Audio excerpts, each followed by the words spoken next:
Good morning, you guys. Thank you so much for tuning back into my channel. This is another install of Msellepresents. We're on the journey for the spring through the fall right now, and as I posted in the video yesterday, I'm going to be coming with more regular updates on everything that's going on at my house. So as I stated in yesterday's video, I've been sort of kicking into high gear since I have extra time on my hands and time to kind of get things rolling.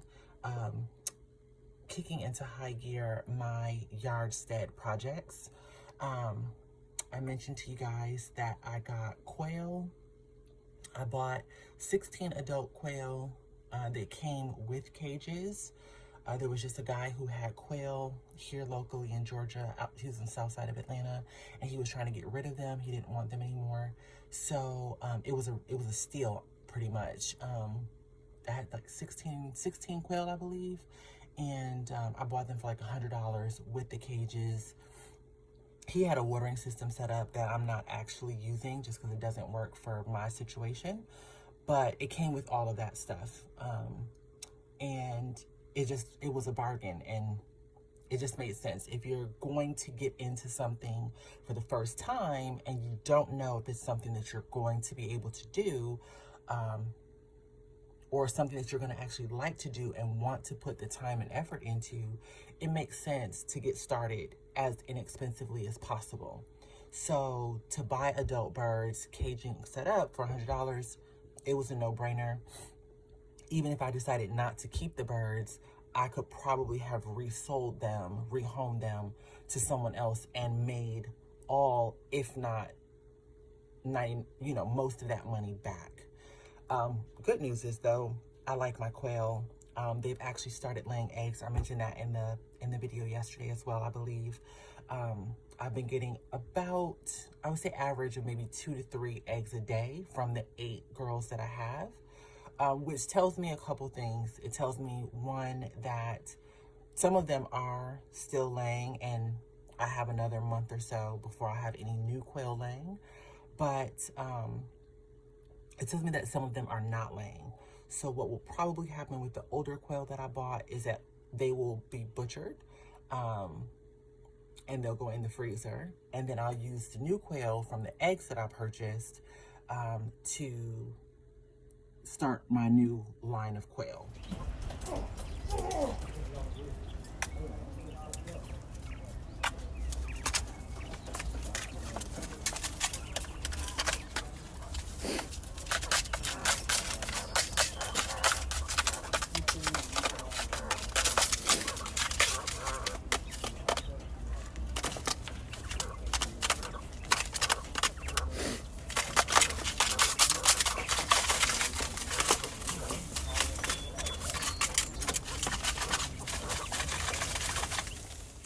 So, a little bit about my eggs. So I bought the eggs from a local quail hatchery here in Georgia. I'm gonna walk in here to see if I can find the box so I can get you guys the name of the place. And it is right here. And it's Gopher Ridge Quail Farm, and they are in Douglas, Georgia. So that's where I ordered these quail eggs from. I ordered 25 brown Coturnix quail eggs, and I ordered 25 white Coturnix quail eggs. And I also went to Incubator Warehouse and bought an incubator. The incubator that I have is a HovaBator. It is the 1602N thermal air. This is what the owner's manual looks like.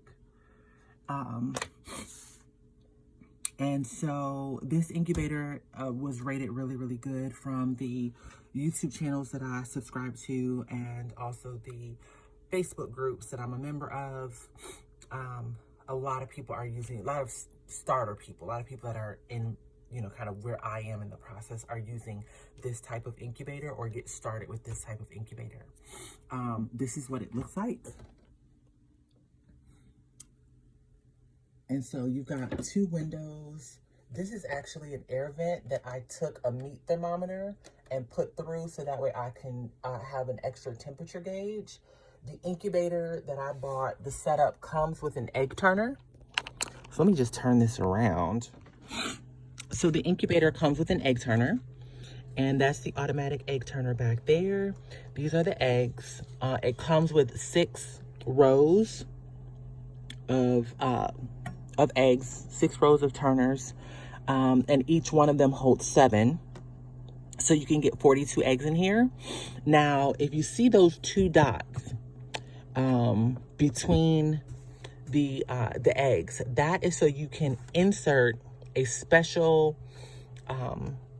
quail egg sort of seat that goes in there, and it allows you to pretty much double the amount of eggs that you're able to incubate. And I did not order that. I knew that I was only getting like 50 eggs, and so I just was like, oh, I'm not going to get that. Mistake on my part. I wish I had, because the next time that I incubate eggs, I probably will have 80 eggs to incubate. And it just makes sense to have it. Even if you have, 50 eggs like I had, if I had put one of the quail egg inserts in there, I still could have incubated all of the eggs rather than having to eat. Princess really ate them, the extra eggs. So this incubator is a forced air incubator. As when I looked online, that's definitely the way you want to go. It has sort of like a computer fan right here at the top, and that runs all the time. And then it has a thermostat that you can control. Now the thermostat does not have degrees on it, so you have to use the thermometers. This is the thermometer and hygrometer that comes with the incubator, and it says incubatorwarehouse.com right on the top. And it measures the humidity as well as the temperature. And then they also send you this sort of like indoor-outdoor thermometer that you can use as well. And then just to make sure that I have accurate numbers, I also bought a meat thermometer. And that's this one. I just bought it from the grocery store. So I have 3 readings. I have one reading that's right up there near the thermostat, and I have one down here in this bottom corner, and then one sort of like in the middle. Let's see if we can turn this around. So, yeah, quail. With anything that I do here on the Yardstead, I try it out first. So, I've been eating quail eggs. The grocery store that I go to sells quail eggs. I've been eating them for a couple years now, at least over a year, I would say. And when I got the quail that I have, as is generally the case, you're gonna have too many males. And so I immediately culled or butchered some of the males. And I did that because I always like to make sure that I can do it. Not that it's a physical, I can do this, but that it's a mental and an emotional, I can do this kind of thing. And I can. I mean, I butchered rabbits before, so the quail was not really a problem. And I also feed the quail to Princess because she's on a raw diet. You guys have seen the videos on that from last year. But of course, the goal for all of this is to be able to produce as much of my own food right here on the Yardstead and from my yard, front yard, backyard, etc., as I can. So I don't eat meat very often, but when I do eat meat, I would like to be able to say, that I produce this for myself. Princess, of course, eats meat every single day. She's a dog. And so to be able to have her meals come from the yard as well means that I'm not having to go to the grocery store to buy meat for her. I don't have to go to the grocery store as often to buy her food. I can just produce it right here at home and not have to worry about any sort of contamination, you know, all too often we hear about these E. coli, you know, outbreaks that happen. And sometimes, I mean, it happens at places that people eat at. And it also happens at grocery stores. There'll be a meat recall or whatever. I'm producing my own meat for my dog. I don't want her to get sick. She's 10 years old. The last thing I need is for her to, you know, really get sick from something.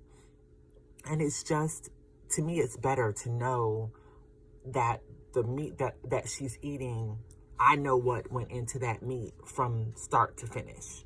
So Princess is currently being transitioned from her previous diet, which was mostly like chicken and beef, to quail, and then we'll also introduce rabbit later this year.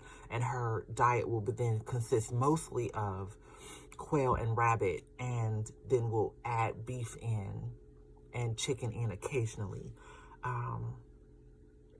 So that's kind of where we are. I will probably do, depending on if you guys ask for it, I will do a separate video. Maybe I'll do like a complete walkthrough the next time that I incubate eggs, since I know you guys are coming in at the tail end. But I will also do pretty much an update every day, you know, every morning, as things are progressing with the quail eggs. They've been in the incubator for 2 weeks, so they should be hatching this weekend.